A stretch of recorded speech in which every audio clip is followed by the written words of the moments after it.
जय माता दी। आप सभी पर माँ अपनी कृपा सदैव ऐसे ही बनाए रखें। आइए आज हम करते हैं माँ का पाठ। या देवी सर्वभूतेषु शक्ति रूपेण संस्थिता नमस्तस्यै नमस्तस्यै नमस्तस्यै नमो नमः। या देवी सर्वभूतेषु लक्ष्मी रूपेण संस्थिता नमस्तस्यै नमस्तस्यै नमस्तस्यै नमो नमः। या देवी सर्वभूतेषु तुष्टिरूपेण संस्थिता नमस्तस्यै नमस्तस्यै नमस्तस्यै नमो नमः। या देवी सर्वभूतेषु मातृरूपेण संस्थिता नमस्तस्यै नमस्तस्यै नमस्तस्यै नमो नमः। या देवी सर्वभूतेषु दयारूपेण संस्थिता नमस्तस्यै नमस्तस्यै नमस्तस्यै नमो नमः। या देवी सर्वभूतेषु बुद्धिरूपेण संस्थिता नमस्तस्यै नमस्तस्यै नमस्तस्यै नमो नमः। या देवी सर्वभूतेषु शान्तिरूपेण संस्थिता नमस्तस्यै नमस्तस्यै नमस्तस्यै नमो नमः। जय माता दी। श्री दुर्गा सप्तशती पाठ का पहला अध्याय आज हम कर रहे हैं। इस अध्याय को मात्र सुनने से ही आपको शुभ फलों की प्राप्ति होती है। पहले अध्याय में हम सुनेंगे देवी की महिमा, मधुकैटभ वध का प्रसंग। महर्षि मार्कंडेय बोले, सूर्य के पुत्र सांवर्णी की उत्पत्ति की कथा विस्तार पूर्वक कहता हूँ। सुनो। सांवर्णी महामाया की कृपा से जिस प्रकार मनवंतर के स्वामी हुए, उनका भी हाल सुनो। पहले स्वरोचिष नामक राज्य था। वह प्रजा को अपने पुत्र के समान मानते थे, तो भी काला विश्वंदी राजा उनके शत्रु बन गए। दुष्टों को दंड देने वाली राजा सुरत की उनके साथ लड़ाई हुई। कोलाविंदी वासियों की संख्या कम होने पर भी राजा सुरत युद्ध में उनसे हार गए। तब वह अपने नगर में आ गए और केवल अपने ही राज्य पर राज्य करने लगे, किंतु उनके शत्रुओं ने वहां भी उन पर आक्रमण किया। राजा को बलहीन देखकर उसके दुष्ट मंत्रियों ने राजा की सेना और खजाना अपने अधिकार में कर लिया। राजा सुरत अपने राज्य अधिकार को हार कर शिकार खेलने के बहाने घोड़े पर सवार होकर वहां से एक भयंकर वन की ओर चल दिए। उस वन में उन्होंने महर्षि मेघा का आश्रम देखा। वहां मेघा महर्षि अपने शिष्यों और मुनियों से सुशोभित हुए बैठे थे। वे वहां कितने ही हिंसक जीव परम शक्ति भाव से रहते थे।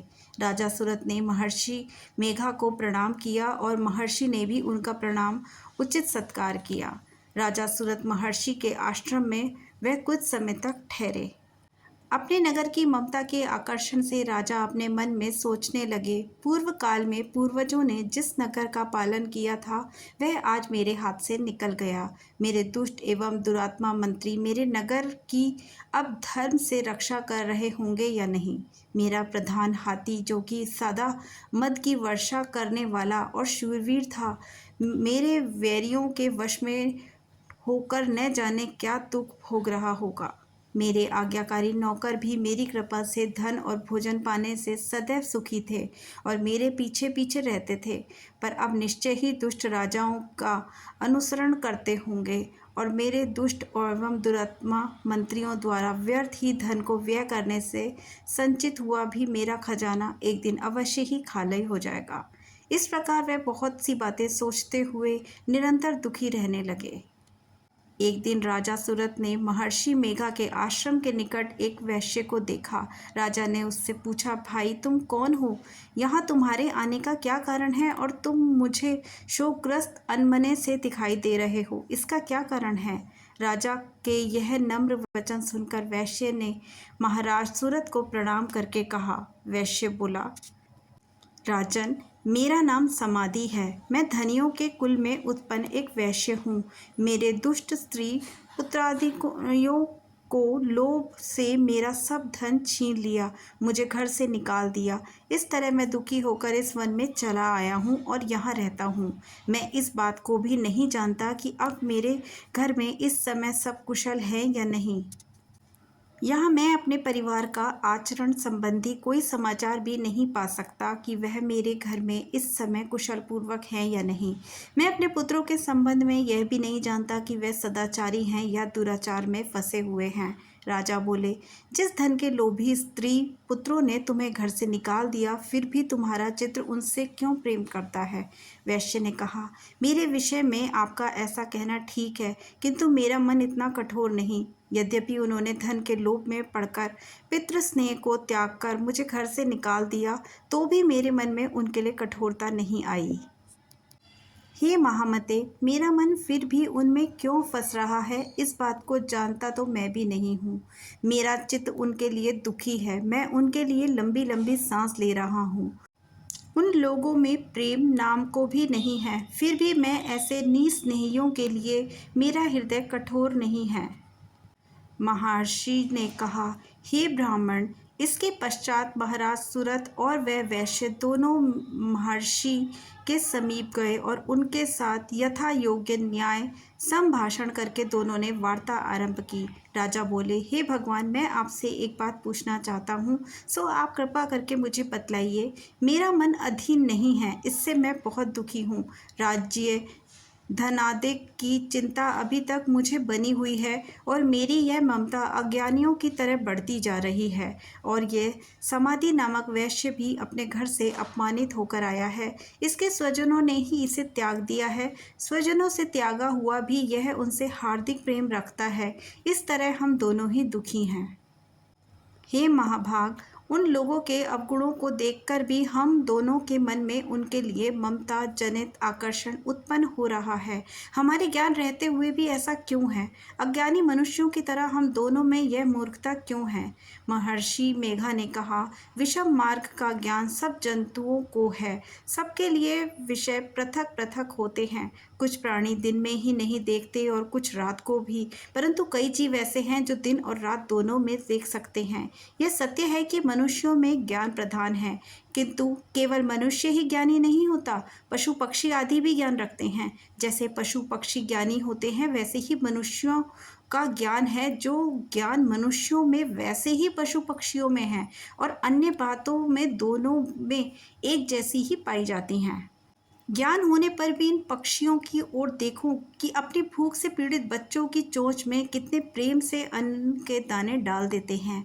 हे राजन, ऐसा ही प्रेम मनुष्यों में अपनी संतान के लिए भी पाया जाता है। लोभ के कारण अपने उपकार का बदला पाने के लिए मनुष्य पुत्रों की इच्छा रखते हैं और इस प्रकार मोह के गड्ढे में गिरा देते हैं।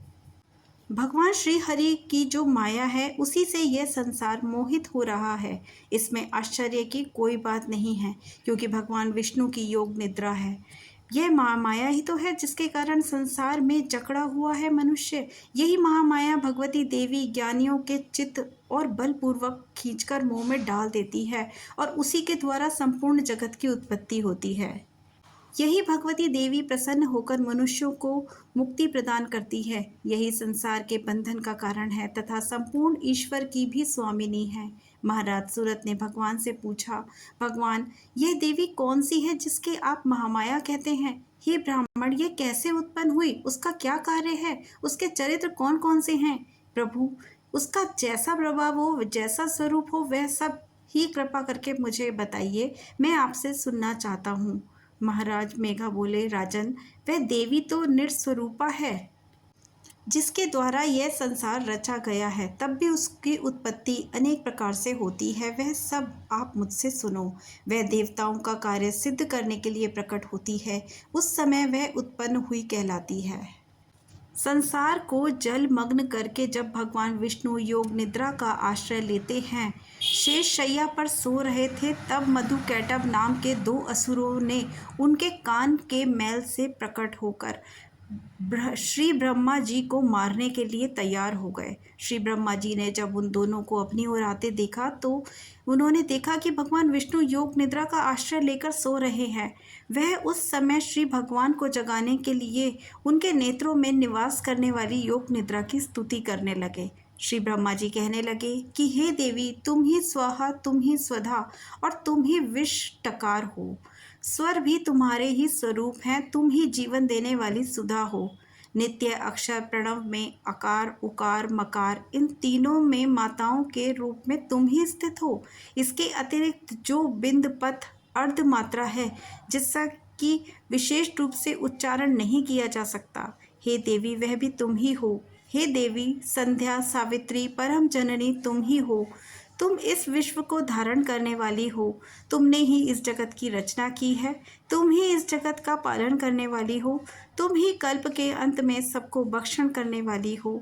हे देवी जगत की उत्पत्ति के समय तुम सृष्टि रूपा होती हो, पालन काल में स्थित रूपा होती हो, कल्प के अंत में संहार रूप धारण कर लेती हो। तुम ही महाविद्या, महामाया, महामेघा, महारात्रि और मोहरात्रि हो। श्री ईश्वरी और बोध स्वरूपा बुद्धि भी तुम ही हो। लज्जा, पुष्टि, तुष्टि, शांति और क्षमा भी तुम ही हो। तुम खड्ग धारिणी, शूल धारिणी, घोर रूपा तथा गदा, चक्र, शंख, धनुष को धारण करने वाली हो। बाण, भुशुंडी और परिधि का यह भी तुम्हारे ही अस्त्र हैं। तुम सौम्यतर हो। यही नहीं बल्कि जितनी भी सौम्य और सुंदर वस्तुएं संसार में हैं उन सबसे बढ़कर सुंदर तुम ही हो। पर तुम अपार सबसे रहने वाली सबसे सुंदर तुम ही हो। हे सर्वस्वरूपा देवी, जो भी असक्त पदार्थ है उनमें जो शक्ति है वह भी तुम ही हो। ऐसी अवस्था में भला तुम्हारी स्तुति कौन कर सकता है। इस संसार की सृष्टि, पालन, संहार करने वाले जो भगवान हैं उनको भी जब तुमने निद्रा के वशीभूत कर दिया तो फिर तुम्हारी स्तुति कौन कर सकता है। मुझे भगवान विष्णु और भगवान शंकर को शरीर धारण करने वाली भी तुम ही हो। तुम्हारी स्तुति करने की शक्ति किसमें है। हे देवी, तुम तो अपने इन उदार प्रभावों के कारण ही प्रशंसनीय हो। मधु और कैटभ को, जो भयंकर असुर हैं, उन्हें मोह जाल में डाल दो और श्री हरि भगवान विष्णु को भी जल्दी जगा दो। उनको मार डालने की बुद्धि भी उत्पन्न कर दो। महर्षि मेघा बोले, हे राजन, जब श्री ब्रह्मा जी ने देवी से इस प्रकार प्रस्तुति करके भगवान जी को जगाने तथा मधु और कैटभ को मारने के लिए कहा तो वह भगवान विष्णु के नेत्रों, मुख, नासिका, बाहु, हृदय, वक्षस्थल से निकल ब्रह्मा जी के सामने खड़ी हो गई। उनका ऐसा कहना था कि श्री हरि तुरंत जाग उठे और दोनों असुरों को देखा, जो कि अत्यंत बलवान और पराक्रमी थे और मारे क्रोध के जिनके नेत्र लाल हो रहे थे और जो ब्रह्मा जी का वध करने के लिए तैयार थे, तब क्रुद्ध हो उन दोनों दुरात्माओं असुरों का साथ भगवान श्री हरि पूरे 5000 सालों तक लड़ते रहे। एक तो वह अत्यंत बलवान और पराक्रमी थे, दूसरे महामाया ने भी उन्हें मोह जाल में डाल दिया। अंत वह भी श्री भगवान से कहने लगे, हम दोनों तुम्हारी वीरता से अत्यंत प्रसन्न हुए, हम तुमसे कोई वर मांगो। भगवान ने कहा, यदि तुम मुझ पर प्रसन्न हो तो तुम अब मेरे हाथों से मर जाओ। बस इतना सा ही वर मैं तुमसे मांगता हूँ, यहाँ दूसरे वर से क्या प्रयोजन है। महर्षि मेघ बोले, इस तरह से जब वह धोखे में आ गए और अपने चारों ओर जल ही जल देखा तो भगवान श्री हरि से कहने लगे, यहाँ पर जल न हो, सूखी जमीन हो, उसी जगह हमारा वध कीजिए। महर्षि मेघा कहते हैं, तथास्तु कहकर भगवान श्री हरि ने उन दोनों को अपनी जांघ पर लिटाकर उन दोनों के सिर काट डाले। इस तरह से वह देवी श्री ब्रह्मा जी के स्तुति करने पर प्रकट हुई थी। अब तुमसे उनके प्रभाव का वर्णन हम अध्याय 2 में सुनेंगे। आज के लिए इतना ही। माँ भगवती आप पर अपनी कृपा बनाए रखे। जय माता दी।